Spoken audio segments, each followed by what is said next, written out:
Okay. That's the amount of energy released. Okay. So 3 kg mass defect सारखं आहे आणि energy विचारलंय. So energy by Newton's law, Newton's नाही, Einstein, M C square. M दिलं 3, C ची value किती असते? 3 × 10⁸ तर आपल्याला ते जूल मध्ये मिळणार एनर्जी.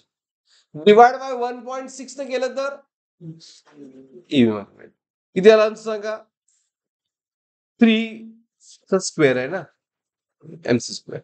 9 3 जा +27 into 10⁻16. 8 2 जा 16 जूल.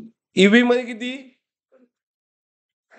ईव्ही विचारलं नाही तरी फाईन करा. 27 1016 डिवाइड बाय 1.6 into 10⁻19